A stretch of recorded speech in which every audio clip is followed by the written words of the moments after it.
Paris, 2025. Le quartier latin dormait sous un manteau de silence hivernal. Les rues pavées, verglacées, scintillaient sous la lueur orangée des réverbères. Un vent mordant sifflait à travers les ruelles anciennes, portant avec lui le léger parfum de fumée de bois et de vieux secrets. C'est en cette nuit, alors que la ville retenait son souffle avant l'aube, que l'impossible se produisit. Des ombres émergea une silhouette solitaire. Elle se déplaçait comme un fantôme, se détachant nettement du paysage urbain moderne derrière elle. Sa robe, un murmure de soie d'un autre temps, flottait délicatement autour de ses chevilles.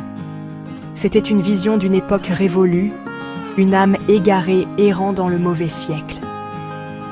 Le vent mordant semblait ne pas la toucher tandis qu'elle marchait, les yeux écarquillés par la confusion. Son regard allait des vues inconnues qui l'entouraient, les voitures élégantes et les cafés brillamment éclairés, et son front se plissait davantage à chaque instant. Elle avait atterri dans un monde qu'elle ne reconnaissait pas, un monde qui ne détenait aucune réponse pour elle.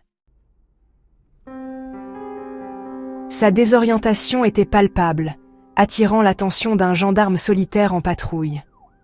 Son français, lorsqu'elle parla, était archaïque, teinté d'un accent qui lui donna des frissons.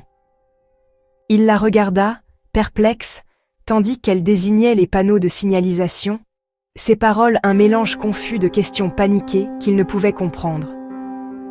Il s'approcha prudemment, la main près de son étui, plus par réflexe que par une menace perçue.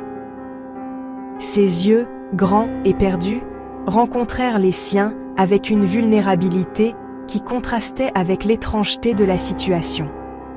Alors qu'il essayait de la calmer, de donner un sens à la situation, sa main frôla quelque chose niché dans les plis de sa robe. C'était une petite carte, à peine plus grande que son pouce, faite de papier épais et vieilli. Il la déplia soigneusement, le souffle coupé en reconnaissant l'élégante calligraphie française. C'était une invitation, datée de 1887, invitant Mademoiselle Céleste Dubois à un grand bal au Palais Garnier. Le nom lui fit froid dans le dos. Il avait déjà vu ce nom, murmuré à voix basse dans les archives des mystères parisiens oubliés. La découverte de l'invitation provoqua une onde de choc et d'incrédulité dans les rangs de la police parisienne. La nouvelle de la mystérieuse femme, vêtue à la mode du XIXe siècle, se répandit comme une traînée de poudre. Bientôt, tout Paris bruissait de spéculations et d'intrigues. Des historiens furent appelés, les yeux écarquillés de fascination, examinant les détails complexes de sa tenue et l'encre délavée de l'invitation. Des théories, allant de canulars élaborés à l'impossible notion de voyage dans le temps, furent évoquées à voix basse. La communauté scientifique se débattait avec l'inexplicable, sa logique mise à l'épreuve par les preuves tangibles qui se trouvaient devant elle. La frénésie médiatique atteignit son paroxysme, chaque organe de presse réclamant une interview, une photographie, tout ce qui pouvait éclairer l'énigmatique Mademoiselle Dubois.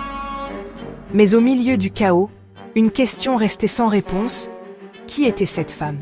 Et comment était-elle arrivée en 2025, apparemment intacte par le passage du temps ? Aussi vite qu'elle était apparue, elle disparut.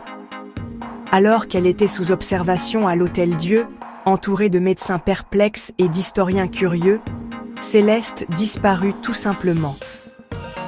Un instant, elle était là, sa poitrine se soulevant et s'abaissant au rythme du sommeil. L'instant suivant, la chambre était vide, le lit froid. Le mystère de Céleste Dubois s'épaissit, laissant derrière lui une traînée de questions sans réponse et une ville retenant son souffle. Était-elle une voyageuse perdue dans le temps, comme certains le murmuraient ? Ou son apparition était-elle un cruel tour du destin, une faille dans le tissu de la réalité ? Quelle que soit la vérité, l'histoire de Céleste a servi de rappel brutal que certains mystères sont destinés à rester irrésolus. Son souvenir persistait dans les rues pavées de Paris, un murmure du passé, à jamais lié au cœur énigmatique de la ville.